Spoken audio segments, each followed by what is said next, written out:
আসসালামু আলাইকুম ওয়া রাহমাতুল্লাহি ওয়া বারাকাতুহু নাহমাদুহু ওয়া নুসাল্লি আলা রাসূলিহিল কারীম আম্মা বাদ।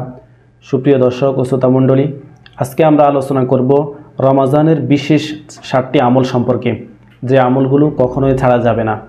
সে আমলের মধ্য থেকে সর্বপ্রথম যে আমলটি নিয়ে আলোচনা করতে চাই সেটি হলো কোরআন তিলাওয়াত। দেখুন প্রিয় শ্রোতা মণ্ডলী, আল্লাহ রব্বুল আলামিন রমজান মাসকে দামি করেছেন একমাত্র কোরআনুল কারীম নাজিল হওয়ার কারণে। আল্লাহ সুবহানাহু ওয়া তাআলা কুরআনুল কারীমের মধ্যে বলেন, শাহরু রমাদান আল্লাযী উনজিলা ফীহিল কুরআন হুদাল লিন-নাসি ওয়া বায়্যিনাতিম মিনাল হুদা ওয়াল ফুরকান ইলা আখিরিল আয়াহ। আল্লাহ সুবহানাহু ওয়া তাআলা এই আয়াতের মধ্যে বলেন, রমজান মাস যাতে আমি কুরআনুল কারীমকে অবতীর্ণ করেছি, নাজিল করেছি। তাহলে এই রমজান মাস দামি হয়েছে একমাত্র ওই রমজান মাসে আল্লাহ সুবহানাহু ওয়া তাআলা কুরআনুল কারীমকে নাজিল করেছেন এই জন্যেই। তাহলে আমরা এই রমজান মাসে সর্বপ্রথম যে কাজ বা আমল সেটি আমরা কোরআন তেলাওয়াতের মাধ্যমে করব। কোরআন তেলাওয়াত কখনোই ছাড়া যাবে না। কোরআন তেলাওয়াত করার ক্ষেত্রে আমরা কয়েকটি জিনিস খেয়াল রাখবো। প্রথমত যেটি খেয়াল রাখবো সেটি হলো তাড়াহুড়া করব না। আমরা কোরআনুল কারীমকে তারতিলের সহিত তেলাওয়াত করার চেষ্টা করব, ধীরস্থিরে। আল্লাহ রব্বুল আলামিন কোরআনুল কারীমের মধ্যে বলেন, ওয়ারাত্তিলিল কুরআনা তারতিলা, তোমরা কোরআনকে তারতিলের সহিত ধীরস্থিরে তেলাওয়াত করো। এবং নবী আলাইহিস সালাতু ওয়াস সালাম হাদিসের মধ্যে বলেন, রুব্বা কারিন ইয়াকরাউল কুরআন ওয়াল কুরআনু ইয়ালআনুহু, অনেক কারি এমন আছে যারা কোরআন তেলাওয়াত করে অথচ কোরআন তাদেরকে লানত করে।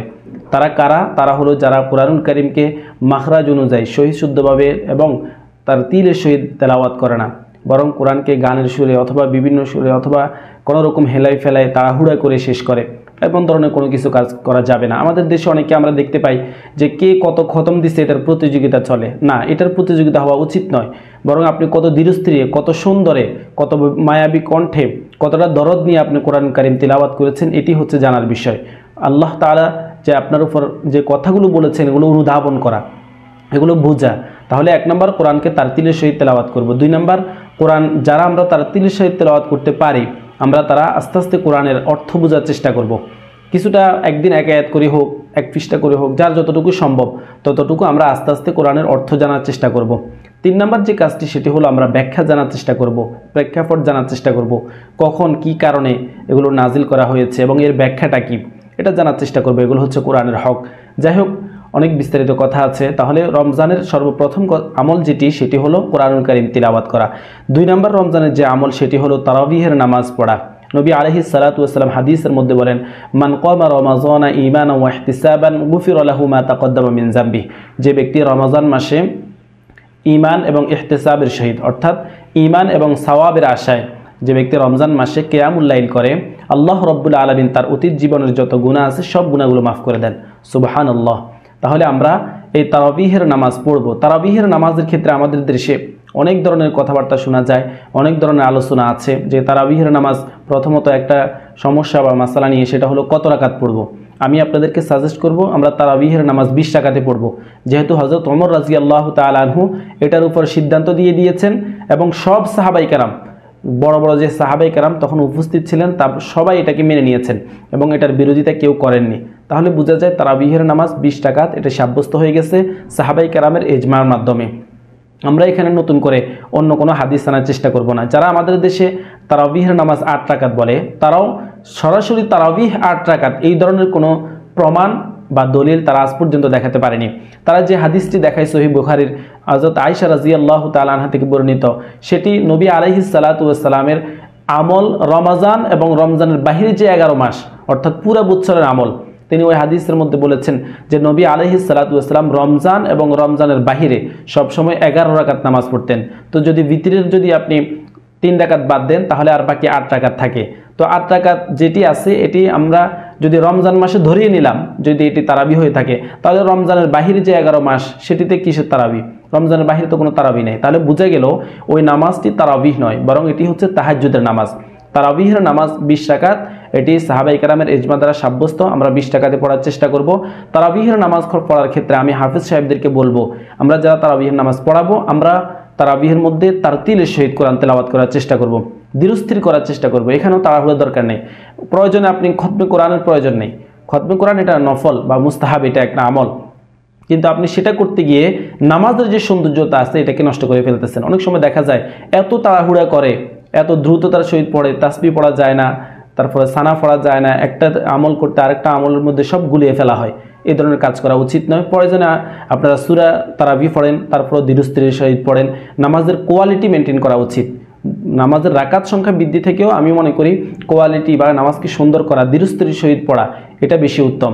আল্লাহ সুবহানাহু ওয়া তাআলার কাছে আপনার যদি 2 রাকাত তারাবিহও যদি কবুল হয়ে যায়, এটাই আপনার নাজাতের জন্য যথেষ্ট হয়ে যাবে। এই জন্য আমরা তারাবিহের নামাজ ধীরস্থিরের সহিত পড়ার চেষ্টা করব। যে সমস্ত হাফেজ ভাইরা আছে, আমরা ধীরস্থিরে কোরআন তেলাওয়াত করার চেষ্টা করব তারাবিহের মধ্যে। যদি কোনো মুসল্লি অভিযোগ করে, আপনি তাকে বলতে পারেন যেখানে সূরা তারাবি হয় আপনি সেখানে গিয়ে পড়েন, কিন্তু কোরআন কারীম তেলাওয়াত করার সিস্টেমে এটা নামাজের মধ্যে আমরা এভাবে পড়ি। এদিকে আমরা খেয়াল করার চেষ্টা করব। রমজানের 3য় নম্বর যে আমলটির কথা বলবো সেটি হলো তাহাজ্জুদ পড়া। মুহতারাম হাজরিন, এটি অনেক গুরুত্বপূর্ণ একটি বিষয়। আল্লাহ রাব্বুল আলামিন কুরআনুল কারীমের মধ্যে বলেন, যারা তাহাজ্জুদের নামাজ পড়ে, ওয়া মিনাল লাইলি ফাতাহাজ্জাদ বিহি নাফিলাতাল লাক আসা আন ইয়াবআসাকা রাব্বুকা মাকামান মাহমুদা। নবী আলাইহিস সালাতু ওয়াস সালামকে বলেন, হে নবী, আপনি যদি তাহাজ্জুদের নামাজ পড়ে থাকেন, এটি আপনার জন্য নাফিলাতাল লাক, এটা অতিরিক্ত, আপনার জন্য নফল। তবে আসা আন ইয়াবআসাকা রাব্বুকা মাকামান মাহমুদা, আমি আশা করি আল্লাহ রাব্বুল আলামিন আপনাকে এই নামাজের মাধ্যমে প্রশংসিত স্থানে বসাবেন। অর্থাৎ আপনি এমন স্থানে পৌঁছে যাবেন যেখানে মানুষ প্রশংসা করতে আপনার বাধ্য, আপনি প্রশংসিত জায়গায় পৌঁছে যাবেন। মুহতারাম হাজরিন, আমরা সবাই চাই মানুষ আমাদের প্রশংসা করুক, প্রশংসিত স্থানে আমরা উঠে যাই, কিন্তু আমরা কাজ করতে রাজি হই না। আমরা টাকা দিয়ে চেষ্টা করি, বিভিন্ন অন্যান্য কাজ করে চেষ্টা করি যে আমাদের মানুষ প্রশংসা করুক, কিন্তু যদি আপনি ভোর রাত্রে উঠে নীরবে নিবৃতে তাহাজ্জুদের নামাজ আদায় করেন, আল্লাহ সুবহানাহু ওয়া তাআলা অটোমেটিক মানুষের অন্তরে আপনার শ্রদ্ধা, ভক্তি, ভালোবাসা সৃষ্টি করে দিবেন। আর এই রমজান মাসে তাহাজ্জুদের নামাজ পড়া অনেকটা সহজ। অন্যান্য মাসে আমরা উঠতে পারি না, যেহেতু রমজান মাসে সাহারি খাওয়ার জন্য উঠতেই হয়, তাহলে আমরা সাহারি খাওয়ার পূর্বে অথবা সাহারি খাওয়ার শেষে যে সময়টুকু থাকে ওই সময়টুকুর মধ্যে 4 রাকাত, 8 রাকাত, 12 রাকাত তাহাজ্জুদের নামাজ পড়ার চেষ্টা করব। ওই সময় আল্লাহ রাব্বুল আলামিন বান্দার প্রতি বিশেষ মনোনিবেশ করে থাকেন। ওই সময় বান্দারকে আল্লাহ রাব্বুল আলামিন ডেকে ডেকে বলতে থাকেন, কার কি সমস্যা আছে, কার কি চাওয়া পাওয়া আছে, তুমি আমার কাছে চাও। যখন আল্লাহ তাআলা ডাকার সাথে আপনার ডাক মিলে যাবে, তখন আপনার ওই পাওয়াটা নিশ্চিত হয়ে যাবে। আপনি আল্লাহ তাআলার কাছে যেটা চাইতেছেন সেটা নিশ্চিতভাবে পাওয়ার সম্ভাবনা জেগে যায়। যারা আল্লাহ তাআলার প্রিয় হয়েছে, মাকবুল বান্দা হয়েছে, মুকাররব হয়েছে, সবাই তাহাজ্জুদের নামাজ পড়ার মাধ্যমে হয়েছে। তাহাজ্জুদ ছাড়া কেউ আল্লাহ ওয়ালা হতে পারে না। এজন্য আমরা রমজানে যেহেতু সুযোগ আছে, তাহলে সাহারির পূর্বে হোক অথবা সাহারি খাওয়ার শেষ পরে হোক, সময়ের মধ্যে আমরা তাহাজ্জুদের নামাজ পড়ার চেষ্টা করব ইনশাআল্লাহ। তারপরে যে আমলটির কথা বলবো 4র্থ নম্বরে, সেটি হলো দান করা। নবী আলাইহিস সালাতু ওয়াস সালাম দান করার ব্যাপারে খুব উৎসাহিত করেছেন। যেহেতু রমজান মাসে আপনি যদি 1 টাকা দান করেন, তাহলে 70 টাকা দান করার সওয়াব পাইতেছেন। শুধু এখানেই শেষ নয়, বরং 70কে আল্লাহ রাব্বুল আলামিন বৃদ্ধি করতে করতে এটাকে 700 গুণ পর্যন্ত কিংবা আরও বেশি বৃদ্ধি করে দিতে পারেন। আল্লাহ সুবহানাহু ওয়া তাআলা কুরআনুল কারীমের মধ্যে বলেন, মাসালুল লাযিনা ইউনফিকুনা আমওয়ালাহুম ফি সাবিলিল্লাহ কামাসালি হাববাতিন আনবাতাত 7 সানাবিলা ফি কুল্লি সুমবুলাতিন মিয়াতু হাব্বা ওয়াল্লাহু ইউযাইফু লিমান ইয়াশা ওয়াল্লাহু ওয়াসিউন আলীম। আল্লাহ রাব্বুল আলামিন দানের একটা উপমা পেশ করতেছেন, বলে যেমন একটা শস্যের মতো, ওই শস্যটাকে যখন বপন করা হয় তখন তার থেকে 7টা শীষ বের হয়, প্রত্যেকটা শীষের মধ্যে 100টা করে ফল বের হয়। 100টা করে যদি 7টার মধ্যে হয় তাহলে 700টা। আল্লাহ তাআলা বুঝাইতে চাইতেছে, তুমি যদি 1 টাকা দান করো তাহলে আল্লাহ তাআলা এটাকে বৃদ্ধি করে 700 গুণ পর্যন্ত বৃদ্ধি করে দিতে পারেন। এরপর আল্লাহ বলেন, ওয়াল্লাহু ইউযাইফু লিমান ইয়াশা, আল্লাহ রাব্বুল আলামিন যার জন্য যাকে চান তাকে আরও বৃদ্ধি করে দেন। অর্থাৎ যার ইখলাসের মান যত বেশি হবে, আল্লাহ তাআলা তার সওয়াবকে তত বেশি বৃদ্ধি করবেন। আমরা অনেকে মনে করে থাকি দান করলে আমাদের জিনিস কমে যায়, টাকা পয়সা কমে যায়। না, আল্লাহ সুবহানাহু ওয়া তাআলা কুরআনুল কারীমের মধ্যে বলেন, যারা দান করে তাদের সম্পদকে আমি আল্লাহ বৃদ্ধি করে দিই, আর যারা দান করে না তাদের সম্পদকে আমি কমিয়ে দিই। তাহলে এই রমজান মাসে আমরা দান করার চেষ্টা করব। যারা যেই সামর্থ্য যার যে পরিমাণ আছে সেই পরিমাণ দান করার চেষ্টা করব। আপনি যদি বলেন আমি গরিব, তাহলে আপনাকে আমি বলবো নবী আলাইহিস সালাতু ওয়াস সালামের প্রিয় সাহাবী হযরত বেলাল রাদিয়াল্লাহু তাআলা আনহু কি পরিমাণ গরিব ছিলেন এটা আপনারা সবাই জানেন। অথচ নবী আলাইহিস সালাতু ওয়াস সালাম বেলাল রাদিয়াল্লাহু তাআলা আনহুকে বলেন, আনফিক ইয়া বেলাল, হে বেলাল তুমি খরচ করো। যদি নবী বেলালকে খরচ করতে বলে তাহলে আমি আর আপনি কোথায় আছি? তাহলে আমরা রমজান মাসে বেশি বেশি করে দান খয়রাত করার চেষ্টা করব। এরপরে যে আমলটির কথা বলবো সেটি হলো কদর তালাশ করা। 5 নম্বর আমল লাইলাতুল কদর তালাশ করা। মুহতারাম হাজরিন, রমজান মাসের শেষ দশকের বিশেষ এক রাত্র, এটার অনেক ফজিলত, অনেক সওয়াব। আল্লাহ রাব্বুল আলামিন কোরআনুল কারীমের মধ্যে বলেন, ইন্না আনজালনাহু ফি লাইলাতিল কদর, আমি এই কোরআনকে নাজিল করেছি লাইলাতুল কদরে। এরপর আল্লাহ বলেন, ওয়ামা আদরাকা মা লাইলাতুল কদর, হে নবী আপনি কি জানেন লাইলাতুল কদর এটা কি? নবী তো কি বলবেন, আল্লাহ রাব্বুল আলামিন নিজে উত্তর দিতেছেন, লাইলাতুল কদরি খায়রুম মিন আলফি শাহর, এটি এমন একটি রাত্র যেটি হাজার মাসের চেয়ে উত্তম। তাহলে এই হাজার মাস আপনি ইবাদত করলে যেই পরিমাণ সওয়াব পেতেন, ওই রাত্রিতে ইবাদত করার মাধ্যমে আল্লাহ রাব্বুল আলামিন আপনার আমার আমল নামায় হাজার মাস ইবাদত করার সওয়াব লিখে দেন। তাহলে এই কদরটা রমজানের শেষ দশকের বেজোড় যে কোনো রাত্রিতে হতে পারে। নবী আলাইহিস সালাতু ওয়াস সালাম বলেন, তাহাররাউ লাইলাতুল কদরি ফিল উইত্রি মিনাল আশরিল আওয়াখির মিন রমাজান, তোমরা রমজানের শেষ দশকের বেজোড় রাত্রিগুলোতে লাইলাতুল কদর তালাশ করো। আমরা অনেকে 27শে রমজান গিয়ে লাইলাতুল কদর তালাশ করি, না এটা ঠিক নয়। লাইলাতুল কদরের ব্যাপারে অনেকগুলো হাদিস এসেছে, অনেকগুলোতে বলা হয়েছে 21 তারিখ, কোথাও বলা হয়েছে 23 তারিখ, কোথাও 24 তারিখ, কিংবা কোথাও 25 তারিখের কথাও আছে, এমনকি 27 তারিখের কথাও আছে। তাহলে আমরা যদি শুধু একদিন গিয়ে তালাশ করি তাহলে তো হলো না। নবী আমাদেরকে বলেছেন, তোমরা বেজোড় রাত্রিগুলো, শেষ দশকের বেজোড় রাত্রিগুলোতে লাইলাতুল কদর তালাশ করো। তাহলে আমরা রমাজানের এই বিশেষ আমলটি করার চেষ্টা করবো ইনশাআল্লাহ। তারপরে যে আমলটির কথা আমরা আপনাদের সামনে আলোচনা করতে চাই সেটি হলো রমজানের বিশেষ আমলগুলোর মধ্যে থেকে, তা হলো ইতিকাফ করা। দেখুন, ইতিকাফ নবী আলাইহিস সালাতু ওয়াস সালাম তিনার জীবনীতে কখনো তিনি ছাড়েননি। এমনকি এক হাদিসের মধ্যে এসেছে সহিহ বুখারীর, নবী আলাইহিস সালাতু ওয়াস সালামের প্রিয় সাহাবী বলেন, নবী আলাইহিস সালাতু ওয়াস সালাম মদিনায় আসার পরে কখনো তিনি ইতিকাফ ছাড়তে আমরা দেখিনি। নবী আলাইহিস সালাতু ওয়াস সালাম ইতিকাফকে এত গুরুত্ব দিয়েছেন। নবী আলাইহিস সালাতু ওয়াস সালাম জীবনের শেষ বছর তিনি 20 দিন ইতিকাফ করেছেন। তাহলে সুবহানাল্লাহ, দেখুন ইতিকাফের কি পরিমাণ গুরুত্ব। ইতিকাফ তিনি 20 দিন করেছেন। নবী আলাইহিস সালাতু ওয়াস সালাম কদর তালাশের জন্য, হাদিসের মধ্যে এসেছে, কদর তালাশের জন্য তিনি একবার প্রথম 10 দিন ইতিকাফ করলেন। জিবরাইল আমিন এসে নবীকে বলে, ইয়া রাসূলুল্লাহ, আপনি যেটি তালাশ করতেছেন এটি আরো সামনে। নবী আলাইহিস সালাতু ওয়াস সালাম দ্বিতীয় দশক যেটা আছে সেটাতে তিনি ইতিকাফ করলেন। জিবরাইল এসে বললেন, ইয়া রাসূলুল্লাহ, আপনি যেটি তালাশ করতেছেন সেটি আরো সামনে।